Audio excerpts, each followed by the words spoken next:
A bunch of you have been telling me to check out this Plants vs. Zombie horror AU called Through the Eyes of Plants, and another one called Through the Eyes of Zombies, created by JHG Comics and Vrictoplays, respectively. And after watching each, I can say that they are both really well done and surprisingly gruesome. And I'm not exaggerating when I say gruesome, so if you're used to seeing like the cute little Plants vs. Zombie game, this is not it. Now, Through the Eyes of Plants starts off with this newspaper article, and while my Spanish isn't great, I think it basically says that the war between the plants and the zombies has gotten out of control. And in the next scene, we get a glimpse into this when we arrive on this battlefield and see this war through the eyes of this pea shooter. And just as you would expect in a war, we see zombies being blown to smithereens, pieces of plants being ripped off, and just general carnage. I also find it funny that when we cut over to Dave for a second, he just sees like a normal sunny day while these plants are literally fighting for their lives. After the battle is over, we see the pea shooter get rewarded with a sack of cash, although I don't think that's going to be enough to cover all the therapy this little dude is going to need. Now, at the end of this first episode, we see a pot with a plant inside, and then we see a needle injecting something into it, causing a pea shooter to be created. And while this may not make sense right now, we'll come back to it later. In the second episode, we start by seeing this little mushroom looking absolutely terrified, awaiting for the next battle to begin. And then we see the zombies arrive by first taking out this light source here. And after a short fight where the zombies are kind of kicking the crap out of these little mushrooms, we hear this lullaby in the background.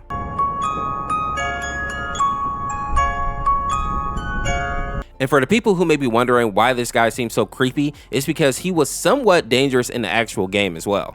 Basically, the Jack-in-the-Box here is an explosive, and if you don't take him out fast enough, he can basically do some serious damage to your troops. So it was lucky for the plants that a pea shooter was able to take him out here, or so I thought, before the Jack-in-the-Box still activated anyway and blew up all the mushrooms. I also felt really bad for this little dude here because he looks devastated at the end of this battle. Now, the next chapter starts off with a continuation of the night's battle, but at least now it actually looks like the plants are putting up a real fight. But I think the most important part of this episode is what we see in the garage. We get to see the pea shooter that was created in the first episode, and now he has left the pot. When the little guy looks around, he sees some experiment plans on the wall, and when he looks around the room, we can actually see some of these failed experiments. And while they all look lifeless, when the pea shooter goes to the cage here, we can see some kind of creature, although we cut away before the big reveal. Now, while all this is happening in the garage, outside we see this kernel corn actually keeping watch. And then we see a huge zombie mech come onto the battlefield. And for a moment, the plants are actually holding their own until this freaking mech releases a fireball, which destroys their line. And at this point, I really just feel bad for the plants. This chapter ends with the mech picking up this little dude here, and for a moment, we see this purple pair of eyes hiding inside the mech. But before we can actually get a good look at it, the mech closes his hand and crushes this little plant. And then the mech goes on to continue to rage throughout the battlefield.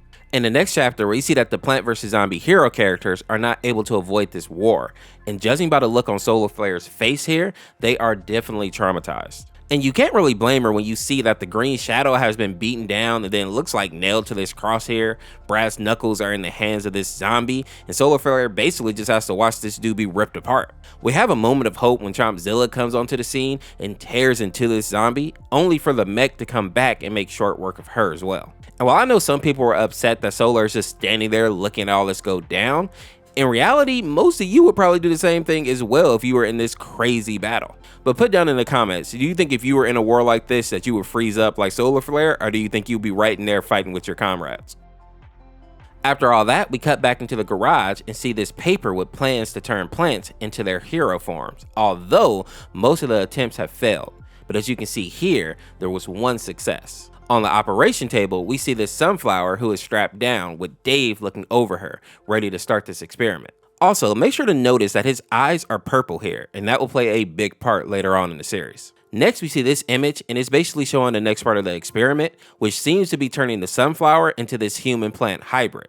In the next scene, we see Dave inject some kind of serum into Solar Flare, which causes her eyes to bulge in panic and her limbs to start to grow rapidly. After that, we cut back to this image and we see the word failure here. Although, based on the fact that Sunflower wakes up, I would say that this operation was a success. This scene ends with Dave and what looks like the zombie mech looking into the garage before the sunflower passes out again. And while this may seem confusing now, it'll make more sense later, trust me. Now, after some time, we see that Solar Flare wakes up, and as she's looking around the room, she finds plans for the human-plant hybrids that she was based on. But what she doesn't notice is that there seems to be another set of plans on the back, and this one seems to be for a pea shooter instead of a sunflower.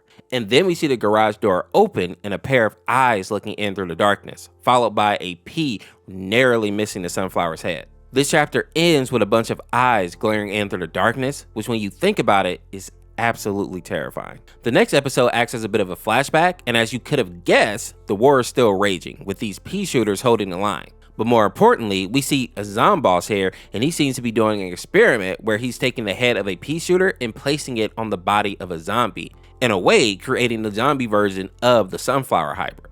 We also notice in the back here that Dave's name is written all over the wall again and again, showing a weird kind of obsession that I don't remember from the game. Another thing that I noticed is that overall, Zomboss also just looks defeated, almost as if he's been forced to continue this fight against his will. The last thing that I want to note in this episode is the reference to the 1,000-yard stare image here, which funny enough has been like a meme in the Plant vs. Zombie community with a ton of artwork being made in reference to it. The episode ends going back to the present, showing not only the zombie pea shooter, but also some of the other plant zombie hybrids. And while this is obviously a tough position for our duo here, I do find it kind of cute that the sunflower is holding on to the pea shooter as if she's going to protect the little dude. The next chapter starts with the zombie plants attacking our duo, but the sunflower is able to not only dodge, but also fight back here. We also see some of these failed experiments fighting to protect the pair as well, but even with all that, the pea shooter zombie is still able to get a hand on a sunflower, but luckily, she's able to actually rip off her own hand, which I hope is going to grow back, and she gets away from the zombie, setting the whole garage up in flames as she leaves. And if you're like me, you probably thought that she was going to be safe now, but apparently this zombie is basically like Nemesis and can survive just about anything. He dodged it! We then see the sunflower collapse, worn out by all this action, but before the zombie can actually get to her, he starts having flashbacks, remembering not only how he was created, but all the carnage he has seen when he was still alive. And at first, I didn't understand, but it seems like this pea shooter is one of the first plants to get taken out in the earlier episodes of the series. Now, the next episode is actually a song, and I think that this was meant to show the connection between this series and the series called Through the Eyes of Zombies, which is where the man is actually from here.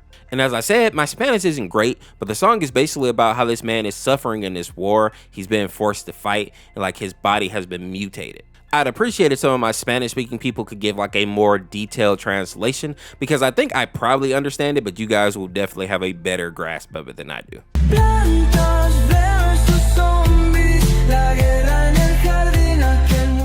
In the 8th episode, it seems to be like a series of flashbacks. The first one being Dave and the plants living happily, and then abruptly turning into like this dark warlike atmosphere from earlier episodes. To another flashback that shows when Solar Flare was fighting and had just witnessed Chompzilla get crushed. But in this vision, we get to see this shadowy figure laughing down at her while controlling the mech. And if you remember from earlier, we saw that whoever was controlling the mech had purple eyes. In the next scene, we get to see Zomboss, and his base has been infiltrated by Dave and a fire and ice pea shooter. And surprisingly, Dave isn't messing around here, and he immediately gives Zomboss that shovel work, taking off some of the flesh on his head, leaving him alive, but obviously messed up. The next scene cuts back to the present day, and Solar Flare and the pea shooter are walking down the street here when they see this skeleton with writing above it, saying, "The living dead wears masks," which I believe still refers to the human from the song and also just like the overall Through the Eyes of Zombie animation. Now our duo here doesn't have time to ponder this body or what's written on the walls here because a zombie bursts out of a building, giving them more pressing things to worry about. This episode ends by going back to the veggie zombie who is standing in front of the zombie mech. And surprisingly, the head opens up, revealing the pilot, who is none other than Dave, which I'm sure some of you have probably already figured out. The next episode starts with us seeing this Hypno-shroom watching all the war and carnage taking place. And while I think that he's just like going to be another victim, it doesn't go down like that. Instead of being eaten, this mushroom mind controls a zombie and then forces him to tear into his own team. And judging by the fact that his smile gets bigger and bigger here, you can tell that he's enjoying this. And as a side note, this is a nice little twist because in the official lore, this mushroom can make zombies fight each other, but it really wanted to infect the zombies and force them to join the plants because it didn't really see the zombies as enemies, but rather just misguided creatures. But in this AU, it seems like the mushroom is fed up with this war in general and ready to tear it all down. We see this even further when it goes to Dave's window and places him under this mind control. And now it all starts to make sense why Dave started experimenting on plants and how he was able to access that zombie mech. The little mushroom has basically been pulling the strings on both sides of this war. We can even see the mushroom is attached to Dave's head here, basically acting as a parasite and controlling him and a bunch of other creatures. And while we see our veggie zombie trying to fight back, he is completely overwhelmed by the fire and ice pea shooters who seem to have gone through the same or a similar transformation as him. Luckily, Solar Flare and a little pea shooter are still alive and fighting, and as you can see here, she is not messing around and gives this guy a full Solar Flare right to the face. And even though the action seems to take her out of her human form, she seems to be relieved to be back to her actual body, at least until she sees the football zombie walk out of her flames, mad as heck and virtually unharmed. The final scene of this episode shows the pea shooter zombie knocked out and torn up. But as we fade to black, we can kind of see his limbs are starting to grow back, showing that he's not out of the fight just yet. In the final chapter, we start out by seeing this football zombie is still being a menace, whooping hand, feet, and cheeks. And while that fight is happening, we get to the important part, which is when we see our duo get picked up by the mech and have a chance to actually speak with the Hypno-shroom. And for what I can understand, the mushroom greets Solar Flare, referring to her as her sister, and explains that she's unhappy with the fact that she doesn't have full control of all the soldiers on the battlefield, especially this guy here who is still on a rampage. She also tells Solar that she has tasted the future that all plants will soon share, referring to the fact that Solar had actually taken a human serum earlier in the series. And this seems to be the end goal that this mushroom has in mind for all the plants, so that they can claim their rightful place at the top of the food chain, so to speak. The shroom also claims that all this carnage was for the betterment of all plant kind. But in the middle of his speech, we see someone take a snipe at him, forcing him to go on to the next step of the plan, which is to inject himself with the serum. And then we see this mushroom turn into a human plant hybrid as well. And while all this is happening, we see that the football zombie is still being a menace and taking down his minions in the background. Can we get a football zombie as the GOAT in the chat? My man is really single-handedly like evening out this fight in a way. Now, since Solar Flare is not willing to go along with the shroom's plan, the two of them start to battle on top of the mech, but it's pretty one-sided considering that Solar Flare is much weaker at nighttime. The only good news here is that the footballer is causing so much chaos that it forces the shroom to actually focus on him for a moment, even going as far as to send the mech to attack him directly. And just when it seems like this is going to be the end for Solar, we see a shovel embed itself into the shroom's shoulder. And then the original veggie zombie takes off a whole chunk of his side. Unfortunately, this isn't enough to put this guy down, and he's able to throw the veggie zombie away. But then we see this little pea shooter take a shot at the stem that is connecting the mushroom to Dave, severing the connection, meaning that Dave is now fully back in control of his body.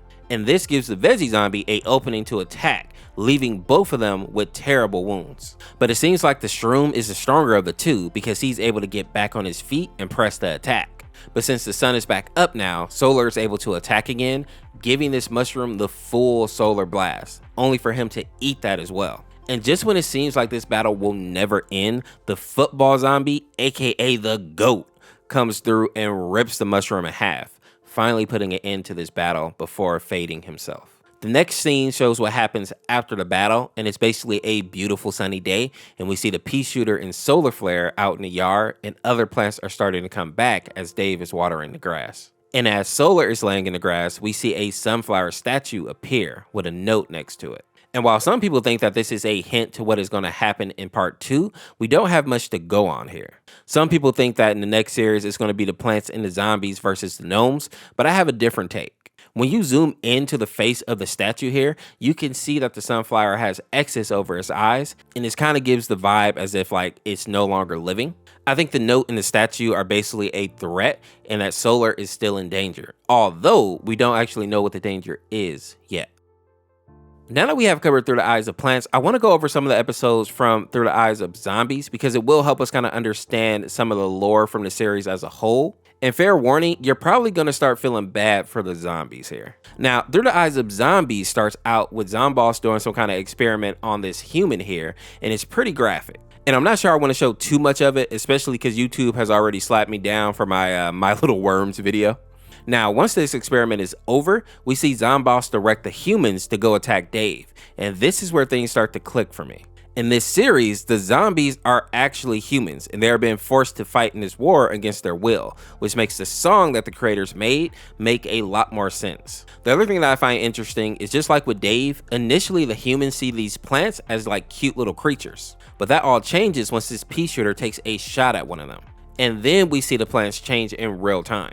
We also learn here that if the humans do not fight, the collars around their necks will explode, showing that these poor dudes don't really have an option but to attack. Our main character here does manage to escape though. However, I'm not sure that that's actually the better fate. And we can kind of see this in the next scene where he's breaking down because of all the carnage that he just witnessed, only for him to be sent right back out to the fight again. And since we've already seen this battle from the eyes of the plants, I'm only going to point out a few things, such as the Jack-in-the-Box zombie, who I thought was so creepy initially. But when you look at him here, I definitely just feel bad for this guy because he knows that his time is up either way. Another thing that stood out is this disco guy here who manages to escape the battle only to have his collar explode. And if you look here, this is actually the scene from the first series that actually told us that the Walking Dead wear masks, which now makes this all make sense. I don't know if this guy was trying to like get a message out to the plants or Dave maybe to see if they could help them get out of this battle, but obviously that did not work. After that, we get it looking to Zomboss's lab and see this list of humans that he has created. And we see like Zombie Stein here has already been taken out, the disco zombie had his head popped off, and the super brain has escaped. But before Zomboss can move on to another experiment, Dave bursts into his lab, basically showing us the shovel scene from Zomboss's perspective, and also revealing how Dave was able to get to the mech. In the next chapter, we also get to see how the humans and the plants were trying to come together at one point and stop the violence, but we know that the Hypno-shroom wasn't having any of that. It made sure to put down any person that he couldn't control, which is what we actually see happen to this poor guy here. We also get to learn why some of the zombies were so strong, and it seems like Zomboss did some more experimenting to turn the humans into superheroes, basically like how the plants have their heroes like Solar Flare and Green Shadow. But none of these humans wanted to actually go through this terrible torture that took place in order to get these powers. Something else that I want to point out just as a side note is that Chompzilla is absolutely terrifying from the perspective of the humans. She was basically just stalking around the battlefield, devouring any human that she found. All in all, I thought that this was a really cool concept, especially because they gave us the option to see like both sides of the battle, why things played out the way they did, and the toll that it took on the humans and the plants, really. I didn't add as much as I could have from the Through the Eyes of Zombies series because we pretty much already knew everything that happened through the eyes of the plants. But I definitely recommend that you check out both of the videos in full because I did leave out a lot of the carnage. But with that being said, if you enjoyed this video, make sure to check out this video on the screen here, subscribe today to become a member of the Orange Force, and we will see you tomorrow with another one. Peace, peace.